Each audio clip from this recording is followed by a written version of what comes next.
நண்பர்கள் அனைவருக்கும் வணக்கம். எம்டி சார் ஏன் பேசவில்ல அப்படிங்கிற மாரி நெறைய பேர் வந்து கேட்டுட்டு இருக்கீங்க.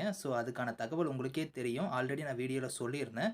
உங்களுக்கு வந்து கேஸ் ஹியரிங் போயிட்டு இருக்கிறனால தான் வந்து எம்டி சார் வந்து இப்ப பேச முடியல. ஒரு முக்கியமான தகவல் அதாவது உங்களுக்கு ஆடியோ வந்து கிடைத்திருக்கு. அது வந்து நான் உங்களுக்கு வந்து காமிக்கிறேன். அந்த ஆடியோல வந்து நீங்க கேளுங்க. அத கேட்டுட்டு நீங்க எந்த முடிவா இருந்தாலும் எடுங்க. ஜிஎம் மெம்பர்ஸ்க்குலாம் வந்து பேமெண்ட் வந்து இன்னும் வரல. ஏன்னா வந்து இப்ப கேஸ் ஹியரிங் போயிட்டு இருக்கனால வந்து பேமெண்ட்ட வந்து நிறுத்த சொல்லியிருக்காங்க. இப்போ வரைக்கும் வந்து இன்னும் பேமெண்ட் போடாம தான் இருக்காங்க ஜிஎம் மெம்பர்ஸ்க்கு. வியாழன், வெள்ளியில வந்து பார்த்தீங்கன்னா, உங்களுக்கு ஹியரிங் வந்து போகப்போது. கோர்ட் ஹியரிங்க்கு வந்து பார்த்தீங்கன்னா, இந்த எம்டி சார் வந்து போக போறாரு. அதனால வந்து அந்த பேமெண்ட் வந்து இப்போ வந்து ஸ்டாப் பண்ணி தான் வச்சிருக்காங்க. இன்னும் ஜிஎம் மெம்பர்ஸ்க்கு வந்து ஃபைல்லாம் மூவ் பண்ணிட்டாங்க. பேமெண்ட் போட வேண்டியது மட்டும் தான் பெண்டிங்ல இருக்கு. அதனால நீங்க கொஞ்சம் பொறுமையா காத்திருக்கணும். ஏன்னா வந்து இப்ப அந்த கேஸ் ஹியரிங் முடிஞ்சதுக்கு அப்புறம் தான் நமக்கான பேமெண்ட் வந்து போடுவாங்க. அதனால வந்து அந்த ஆடியோவ கேளுங்க. கேட்டுட்டு நீங்க எந்த முடிவா இருந்தாலும் எடுங்க.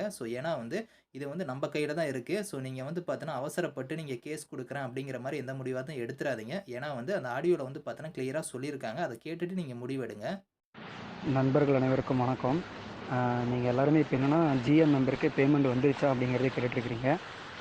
ஜிஎம் மெம்பருக்கு யாருக்கும் பேமெண்ட் வரல. ஆனால் ஃபைல் மூவ் பண்ணியிருக்காங்க. ஃபைல் மூவ் பண்ணியும் பேமெண்ட் வரலனா வியாழன் வெள்ளியில் ஒரு ஹியரிங் இருக்குது இப்போ நடந்துகிட்டு இருக்கக்கூடிய கேஸுனால. அதனால் வந்துட்டு பேமெண்ட் போட வேணாம் அப்படிங்கிற மாதிரி சொல்லியிருக்காங்கன்னு சொல்கிறாங்க. அதனால தான் ஃபஸ்ட்டு வீடியோவும் அவர் பேசாமல் இருக்கிறாரு. அந்த கேஸ் வந்துட்டு உங்களுக்கே தெரிஞ்சிருக்கும், கேடிவி சேனல் பார்த்துருப்பீங்க. அது யாரும் இல்லை, நம்ம நியர்பையில் தெரிஞ்சவங்க தான் பண்ணியிருக்காங்க. அவங்க வந்துட்டு ஒரு சில தவறான லிங்க் மூலிமா உள்ளே போய் பணத்துக்கு ஆசைப்பட்டு அந்த மாதிரி பண்ணியிருக்காங்க. அதில் அவங்களுடைய லைஃப் மட்டும் தான் இருக்குது. ஆனால் அதை பார்த்துட்டு இங்கே நிறைய பேர் என்ன பண்ணுறீங்கன்னா, நம்ம வந்துட்டு கேஸ் கொடுக்கலாம் கேஸ் கொடுக்கலாம் அப்படிங்கிறீங்க. நான் தெளிவான ஒரு விஷயம் சொல்கிறேன், கேளுங்க. நீங்கள் கேஸ் கொடுக்கறதுனால இங்கே எதுவுமே கண்டிப்பாக மாறப்போகிறது கிடையாது. சரிங்களா? நல்லா தெரிஞ்சுக்கங்க, கேஸ் கொடுக்கறதுனால எதுவுமே மாறப்போகிறது கிடையாது. இவ்வளோ நாள் இருந்துட்டோம். இந்த ஹியரிங் பாஸ் ஆயிடுச்சுன்னா கண்டிப்பாக நமக்கு என்னென்னா பேமெண்ட் வந்துடும் அப்படிங்கிறது தான் முழுக்க முழுக்க உண்மை. ஏன்னா தெளிவாக சொல்கிறேன், எனக்கு தெரிஞ்சவருடைய டவுன்லைனில் தேர்டு லெக்கில் தான் அவங்க அந்த ரெண்டு லேடியுமே இருக்கிறாங்க. தேர்டு லெக்கு ஃபோர்த்து லெக்கில் தான் அந்த ரெண்டு லேடியுமே இருக்கிறாங்க. சரிங்களா? அவங்க வந்துட்டு வேணும்னு, சரிங்களா, வேணும்னே போயிட்டு பணத்துக்கு ஆசைப்பட்டு அந்த மாதிரி கேஸ் கொடுத்துருக்குறாங்க. அவங்க போட்டிருக்கிற கேஸு ஒன்று பணம் வரல, ரெண்டாவது வந்துட்டு ப்ராடக்ட்டு எனக்கு கொடுக்கலங்கிறது. ப்ராடக்ட்டு வீடு தேடி போய் கொடுத்துருக்குறாங்க. அதுவுமே நாங்கள் சம்மந்தப்பட்டவர்கிட்ட பேசிட்டோம். அவருமே என்னுடைய நண்பர் தான் சொல்லியிருக்கிறாரு, இந்த மாதிரி ஆமாம் நான் கொடுத்துருக்குறோம், ஆனால் அவங்க வாங்க மாட்டேங்கிறாங்க. காரணம் என்னென்னா இவங்க எல்லாருமே அவங்களுடைய பின்னணியில் இருக்கிறதா சொல்கிறாங்க. இப்போ என்ன நடக்கும்னா, இவங்க ஹியரிங்கே வேணும்னே தள்ளி தள்ளி போட்டுகிட்டே போனாங்கன்னா நம்ம எல்லாருமே என்ன ஆகும், டென்ஷன் ஆகும்னா நம்ம எக்ஸ்ட்ராவாக கேஸ் கொடுப்போம். கேஸ் கொடுத்தா கம்பல்சரி எம்டி சார் அவர்கள் உள்ளே தான் போவாங்க. அப்படி ஏதாவது நடந்ததுன்னா கண்டிப்பாக நமக்கு பேமெண்ட் வராது. ஆனால் இந்த கேஸ் டிஸ்போஸ் ஆச்சு அப்படின்னா, அதாவது டிஸ்மிஸ் ஆச்சுன்னா கம்பல்சரி நமக்கு அத்தனை பேர்த்துக்கு பேமெண்ட் வரும். அதுதான் உண்மை. சரிங்களா? ஏன்னா நடக்கிறதுல உங்களுக்கே எல்லாமே ஓரளவுக்கு தெரிஞ்சிருக்கும். கம்பெனி சைடில் எந்த ஒரு பிரச்சனையுமே எதுவுமே கிடையாது. அவங்க உள்ளேருந்து வேலை செய்கிறாங்க. அது தெளிவான விளக்கம் நீங்கள் கேடிவிலையும் பார்த்துருக்கிறீங்க. நாங்களும் நேருக்கு நேர் ஃபோன் பண்ணி கேட்டிருக்கிறோம். நேர்லேயே விசாரிச்சிருக்கிறோம். ஏன்னா நேற்று அவர் எல்லாருமே பார்த்தீங்கன்னா நாமக்கல் ஆஃபீஸ் வந்திருக்கிறாங்க. சரிங்களா?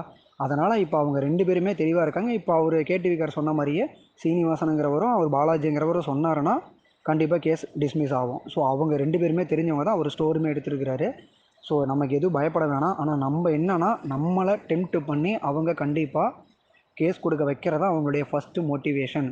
இதுக்கு மேலே நம்ம யாராவது அவசரப்பட்டு கேஸ் கொடுத்தோம்னா கண்டிப்பாக என்ன ஆகும்னா பேமெண்ட் வராது. தயவு செஞ்சு முழுசாக தெரிஞ்சுக்கங்க, பேமெண்ட் கண்டிப்பாக வராது.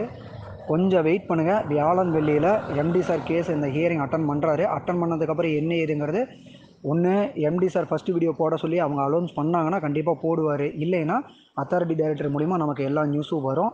நான் உங்களுக்கு கண்டிப்பாக அதை ஃபார்வேர்டு பண்ணுறேன். கொஞ்சம் பொறுமையாக இருங்க. 99% நம்ம தாண்டியாச்சு. இன்னொரு 1% தான்.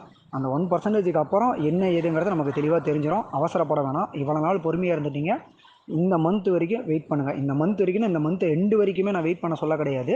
பேமெண்ட்டுக்காக சொல்கிறேன். ஏன்னா பேட்சாக தான் ரிலீஸ் பண்ணுவாங்க. அந்த பேமெண்ட்டுக்காக இந்த மந்த் எண்டு வரைக்கும் வெயிட் பண்ணுங்கள்.